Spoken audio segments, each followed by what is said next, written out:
Hello, welcome to another Tonalist landscape oil painting demonstration with your painter in residence, M. Francis McCarthy. And the painting I'm bringing you today is called Meadow Stream 5x10.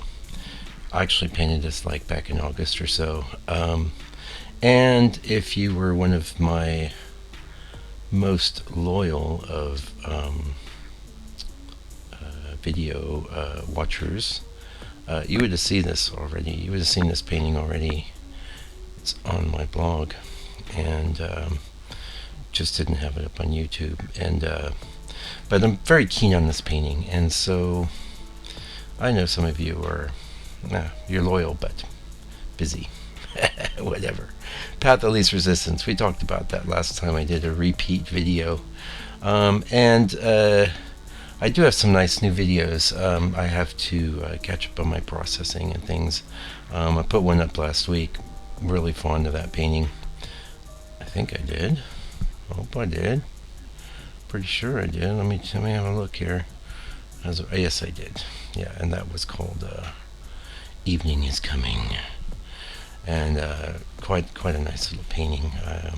I actually like this one a lot, and one of the reasons I wanted to put it up again is just because I like it so much. I just think it works, and one of the things that first of all, it sort of violates one of my rules, which is called the all in a row rule. Generally, you don't want to do painting where everything's just like all in one row in the middle distance. It tends not to work, but there's a few things that causes painting to break out of the issues you get with that rule. First of all, you have the clump of trees on our right. That is actually different from the trees and the hill in the distance, so there's a break there, and that'll become more apparent as we apply color. That's for one. For two, I've got the I think clever device of a little stream dividing the middle of the painting, leading us up into that tree area. And three, I would say, is the fact of the panoramic nature of this scene is sort of introducing a bit of dynamics that probably wouldn't be as present if I was going with more of a typical rectangle type of format. This is still, of course, a rectangle, but it's a panoramic format and a panoramic rectangle, as opposed to, say, your 5x7 proportions, or even 8x10 is actually a rectangle, although it's a very squarish rectangle. You'd have a lot more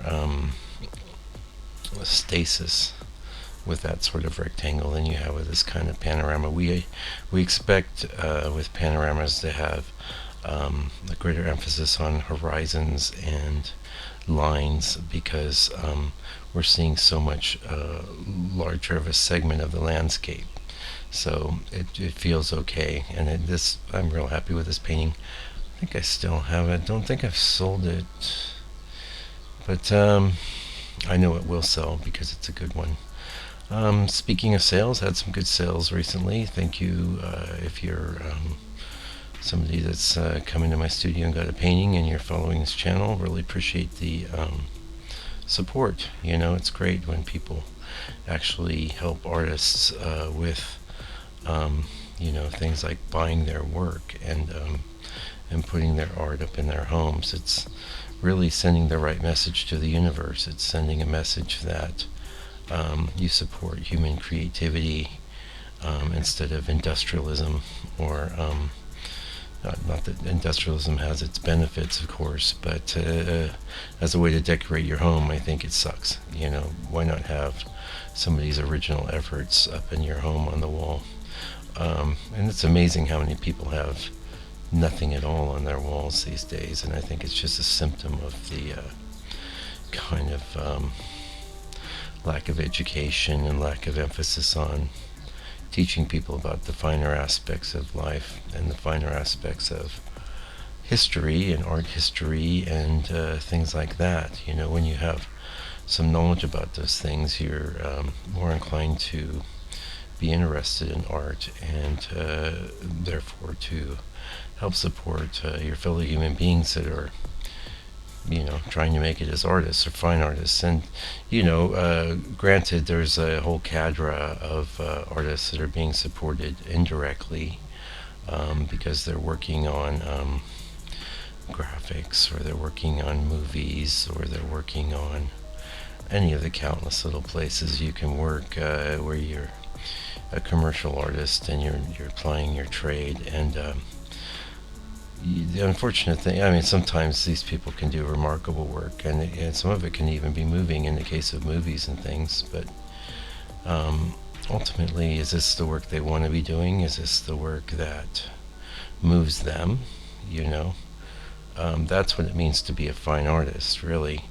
And it's a term that's bandied about quite a lot, and it's been abused because anybody can just start plunking some paint on a canvas, or clunking some pieces of clay together and call themselves a fine artist because they don't care about doing things in a representational manner or what have you. That's an abuse, frankly, I think. Not that I'm saying every artist needs to work in a representational manner. I'm not saying that. I'm saying that if you're working in a non-representational manner because you don't have the ability to represent things, and you're lazy, but you still want all the accolades and praise that come with being an artist, a pox on you, a pox, I say. And I really don't wish anyone ill. Maybe I have to attack my pox curse. I don't want you to have a pox. I just want you to go away. Learn how to draw. Learn how to paint. And then come back and show us what you've done. That'd be great. If you come to my studio, I'll give you a few pointers. If you come to my channel, I'll give you a few pointers. I am always giving people pointers and lots of information at no charge, I would say, which is good. And the thing is, like, if someone's telling you something and they're not charging you, and they're just doing it out of the goodness of their heart, it's well, in my case, I just do it because I want to help people do art. I believe human beings should be doing art, all of us. And I don't know, people come to my studio and they say, oh yeah, I used to do art, and I kind of been thinking I should do art. And I says, you absolutely should do art. Anyone can do art. And I says, so what if you do a bunch of bad art? That's okay. I've done a lot of bad art. We've all done bad art. Destroy the bad art, and everyone will forget about it. No one's going to recall the bad art.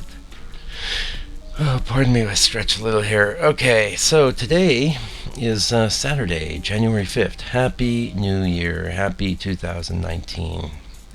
2000 interesting was 2018. Not 2000 interesting. It was an interesting year, and it's gone. It's consigned to the history books now, and we're looking forward. So, who knows what the future brings? I hope good things. But if it's bad things, it'll always be somewhat short term. Eventually we come out of any bad situation.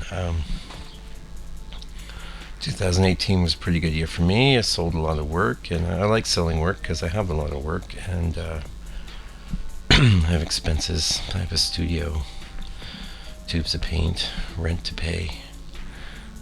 All the same stuff all of us have to deal with. But I was just talking to someone about this yesterday. You have a choice sometimes, and this ties into the fine art argument as well.